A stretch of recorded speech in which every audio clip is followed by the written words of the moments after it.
أحببت ولكن الله يهدي من يشاء وهو أعلم بالمهتدين وقالوا إن نتبع الهدى معك نتخطف من أرضنا أولم نمكن لهم حرما آمنا يجبى إليه ثمرات كل شيء رزقا من لدنا ولكن أكثرهم لا يعلمون وكم أهلكنا من قرية بطرت معيشتها فتلك مساكنهم لم تسكن من بعدهم إلا قليلا وكنا نحن الوارثين وما كان ربك مهلك القرى حتى يبعث في أمها رسولا يتلو عليهم آياتنا وما كنا مهلك القرى إلا وأهلها ظالمون صدق الله العظيم. محترم بزرگ اور دوستو، پچھلی آیتوں میں اللہ تبارک و تعالیٰ نے کافروں کا ذکر کیا. اس آیت میں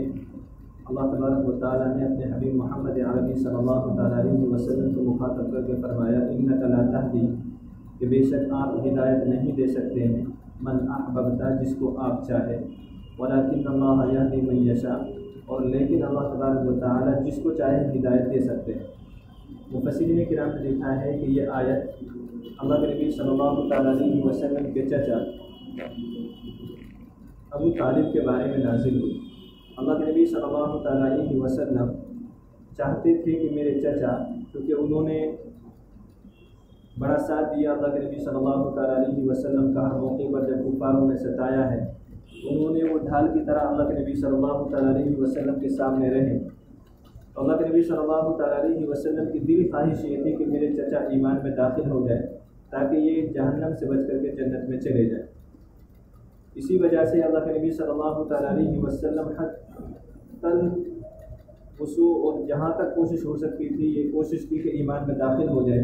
اور جب وہ ایمان میں آخر درجے تک داخل نہیں ہوئے تو پھر اللہ کے نبی صلی اللہ تعالیٰ علیہ وسلم اس کے بارے میں رنجیدہ بھی ہوتے تھے. تو اسی کو اللہ تبارک و تعالیٰ نے فرمایا کہ بے شک اے نبی جی آپ جس کو چاہیں ہدایت نہیں دے سکتے ہیں، لیکن اللہ تبارک و تعالیٰ جس کو چاہے ہدایت دے سکتا ہے. کہ آپ کا کام ہے لوگوں کو دعوت دینا، آپ صرف لوگوں کو دعوت دے سکتے ہیں کہ ان کے دل کے اندر ایمان کا بھرنا، ان کی زبان پر ایمان کا جاری کرانا، تاکہ یہ صرف اور صرف اللہ تبارک و تعالیٰ کے قبضۂ قدرت میں ہے. یہی ہم لوگوں کو بھی چاہیے کہ ہم لوگوں کو دعوت دیتے رہیں. اگر کوئی آدمی ہماری دعوت سے نمازی نہیں بنتا، مسجد میں آنے والا نہیں بنتا، تو اس پر غمگین اندیدہ ہونے کی ضرورت نہیں. ہمارا کام ہے دوسروں کو دعوت دینا، اس کو ہدایت دینا، اس کو نماز کی توفیق دینا. یہ اللہ تبارک و تعالیٰ کے قبضۂ قدرت میں ہے. وَهُوَ أَعْلَمُ بِالْمُهْتَدِينَ، اور فرمایا کہ اللہ تبارک و تعالیٰ زیادہ جانتا ہے کہ کس کے مقدر میں ہدایت لکھی ہے اور کس کے مقدر میں ہدایت نہیں لکھی ہے. اس کا علم صرف اور صرف اللہ تبارک و تعالیٰ کو ہے. اس لیے بندوں کو چاہیے وہ کسی سے بدظن نہ ہو کہ میں اتنے سالوں سے اس کو سمجھا رہا ہوں، یہ میری بات نہیں مانتا ہے. یہ تو کام ہے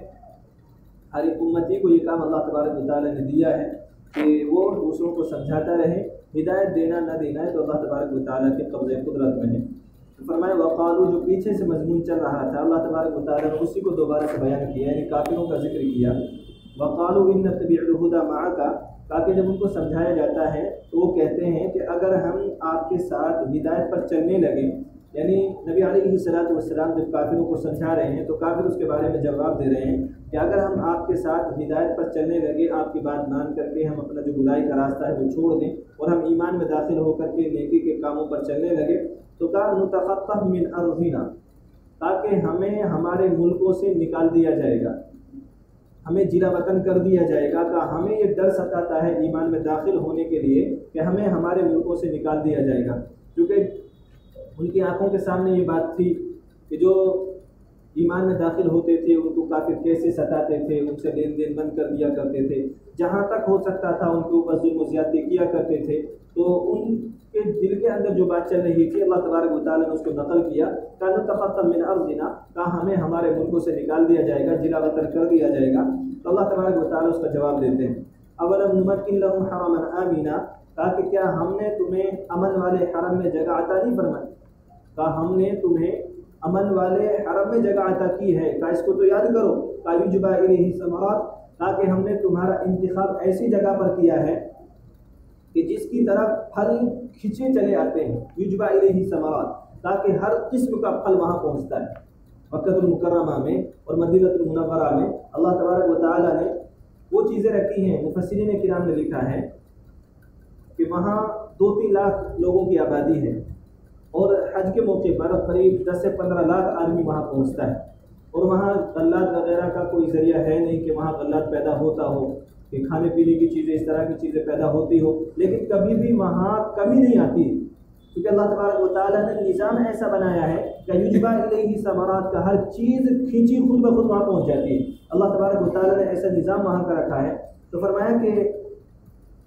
کیا ہم نے تمہیں امن والے حرم میں جگہ عطا نہیں فرمائی، یعنی ہم نے تمہیں ایسے ملک میں جگہ عطا فرمائی ہے کہ جہاں پھل خود بخود کھینچے چلے آتے ہیں، کل شیء رزقا من لدنا، تاکہ ہر چیز کا رزق ہماری طرف سے وہاں دیا جاتا ہے، اللہ تبارک و تعالیٰ کی طرف سے وہاں ہر رزق پہنچا دیا جاتا ہے۔ وَلَٰكِنَّ أَكْثَرَهُمْ لَا يَعْلَمُونَ، لیکن ان میں سے اکثر لوگ جانتے نہیں ہیں۔ اللہ تبارک و تعالیٰ فرمائے کہ لیکن ان میں سے اکثر لوگوں کو اس کا علم نہیں ہے۔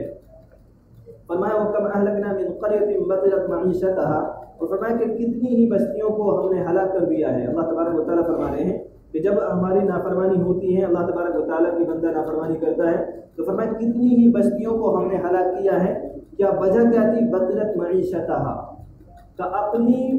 آمدنی پر، اپنے روزگار پر، اپنے کاروبار پر جب وہ قوم اترانے لگتی تھی، جب وہ اپنے آپ کو یہ سمجھتی تھی کہ ہم عروج پر ہیں، ہم ترقی کے سورج پر چڑھ کر کے بات کر رہے ہیں، ترقی کے سورج کو سلام کر رہے ہیں، سورج ہمیں سلام کر رہا ہے، جب وہ یہ سمجھتے تھے تو پھر اللہ تبارک و تعالیٰ نے پوری بستی کو ہلاک کیا۔ وَكَمْ أَهْلَكْنَا مِنْ قَرْيَةٍ، تاکہ ہم نے پوری بستی کو ہلاک کیا ہے، بطرت معیشتها، ان کی روزی کے اترانے کی وجہ سے۔ وہ جو تکبر کیا کرتے تھے، میں نے پہلے بھی ایک بار کہا تھا، اس کو 2 بار دہراؤں، یہ جو اللہ تبارک و تعالیٰ کی طرف سے ہمیں جو روزی ملتی ہے، ہمارا کوئی کمال نہیں، ہماری عقل کا کوئی کمال نہیں، ہمارے کاروبار کا کوئی کمال نہیں، ہماری محنت کا کوئی کمال نہیں، اگر کمال ہے تو صرف اور صرف اللہ تبارک و تعالیٰ کی عطا کا ہے، کہ اللہ تبارک و تعالیٰ کی نظر کرم ہے، اس لیے اللہ تبارک و تعالیٰ نے ہمیں جو بھی دیا ہے وہ دے رہا ہے، یہ اللہ تبارک و تعالیٰ کی عطا ہے۔ ایسے ہی اللہ تبارک و تعالیٰ نے جو جسم میں کسی کو اگر اللہ تبارک و تعالیٰ نے بیماری سے بچایا ہے تو اس کی ڈائٹ کا نہیں کہ میرے کھانے پینے کا میں نے ایسے خیال رکھا ہوا ہے تو میں اس سے بیماری سے بچاؤں، اس وجہ سے نہیں، بلکہ اللہ تبارک و تعالیٰ نے بیماریوں سے بچایا ہے، اس لیے بیماری سے بچا ہے، اس لیے اس کو چاہیے کہ اللہ تبارک و تعالیٰ کی شکر گزاری کرے، جس کو اللہ تبارک و تعالیٰ نے جتنا دیا ہے اس پر اللہ تبارک و تعالیٰ کی شکر گزاری کرے، جن کو اللہ تبارک و تعالیٰ نے بیماریوں سے بچا رکھا ہے اس پر بھی اللہ تبارک و تعالیٰ کا شکریہ ادا کرے۔ فتل کا مساکن، اللہ تبارک و تعالیٰ فرماتے ہیں کہ یہ ان کے گھر ہیں، اپنی آنکھوں سے دیکھو، کہ جو لوگ اپنی روزی پر اترایا کرتے تھے، اپنے آپ کو بڑا سمجھتے تھے، فتل کا مساکن کا یہ ان کے گھر ہے، لم تسکن من بعدہم الا قلیلا، کہ ان کے بعد سے اس میں کوئی آباد نہیں ہوا کہ مگر تھوڑے لوگ آباد ہوئے، کہ ایسی بستیوں کو ہلاک کیا ہے کہ ان کے گھروں کو اپنی آنکھوں سے دیکھو کہ وہاں ان کے ہلاک ہونے کے بعد کوئی بستی بسی نہیں ہے، کہ تھوڑی زمانے کے لیے کوئی بسا ہے، مطلب کوئی دیکھنے کے لیے چلا گیا کہ پورا قوم یہاں رہتی تھی، اللہ تبارک و تعالیٰ نے عذاب دے کر کے اس کو ختم کر دیا تھا، یا کوئی مسافر وہاں سے گزر رہا ہے تماشا دیکھتے ہوئے، یا کوئی وہاں ٹھہر گیا کچھ دیر کے لیے، کہ بس اتنا ہی ہے، کہ جب سے ہم نے ان کو ہلاک کیا ہے کہ اس کے بعد سے یہاں کوئی بستی آباد نہیں ہوئی ہے، وَكُنَّا نَحْنُ الْوَارِثِينَ، اور فرمایا کہ ہم ہی اس کے وارث ہیں، یعنی یہ سب کچھ ان کے بعد ہمارا ہی ہے، اللہ تبارک و تعالیٰ ہی کا تھا، اللہ تبارک و تعالیٰ کا ہے، اللہ تبارک و تعالیٰ ہی کا رہے گا۔ ہمیں یہ زمین عاریتاً دی گئی ہے، ہم زمین کے مالک نہیں ہیں، یہ زمین ہمیں اللہ تبارک و تعالیٰ نے ہم سے پہلوں کو دی تھی، اب ہمیں یہاں کا خلیفہ بنایا ہے، ہمیں یہاں منتخب کیا ہے، اس کے بعد ہمارے آنے کے بعد ہماری نسلیں آئیں گی تو ہمیں چاہیے کہ ہم اس زمین کو صاف ستھری اپنی نسلوں کے حوالے کریں، اس زمین پر فساد پھیلا کر کے نہیں، اس زمین پر گناہوں سے کو آباد کر کے نہیں، بلکہ نیکیوں سے اس زمین کو آباد کر کے اپنی آنے والی نسلوں کو اس کو سپرد کریں، تو پھر آنے والی نسلیں ہماری نیک ہوگی۔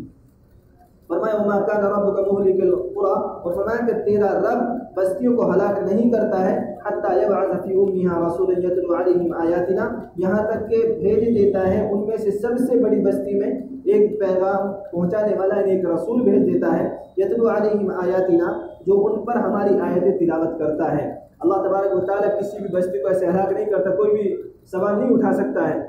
کہ اللہ تبارک و تعالیٰ نے ہمیں سمجھانے کے لیے کسی کو بھیجا تو ہے نہیں اور ہمارے اوپر عذاب بھیج دیا۔ فرمایا کہ بڑی بستیوں میں اللہ تبارک و تعالیٰ پہلے سمجھانے والے کو بھیجتے ہیں تاکہ وہ اللہ تبارک و تعالیٰ کی آیات کو ان کے سامنے پڑھ کر کے سنائیں، جب وہ نہیں مانتے ہیں، جب ان کی مہلت کا وقت ختم ہو جاتا ہے، پھر اللہ تبارک و تعالیٰ پوری بستیوں کو ہلاک کر دیا کرتا ہے۔ اور بستیوں کو فرمایا وما كنا مهلك القرى الا واهلها ظالمون، تاکہ ہم بستیوں کو ہلاک نہیں کرتے ہیں مگر اس میں رہنے والوں کے ظلم کی وجہ سے۔ بستیاں ہلاک کیوں ہوتی ہے؟ جب آدمی ظالم بن جاتا ہے۔ ظالم ہونے کا کیا مطلب ہے؟ مفسرین کرام نے لکھا ہے کہ ظالم ہونے کا مطلب یہ ہے کہ وہ اپنے اوپر ظلم کرتا ہے گناہوں کے ذریعے سے، کہ جب گناہوں میں کوئی بستی ڈوب جایا کرتی ہے پھر اللہ تبارک و تعالیٰ اس بستی کو ہلاک کر دیا کرتے ہیں۔ آج میں اور آپ اگر اس بستی میں زندہ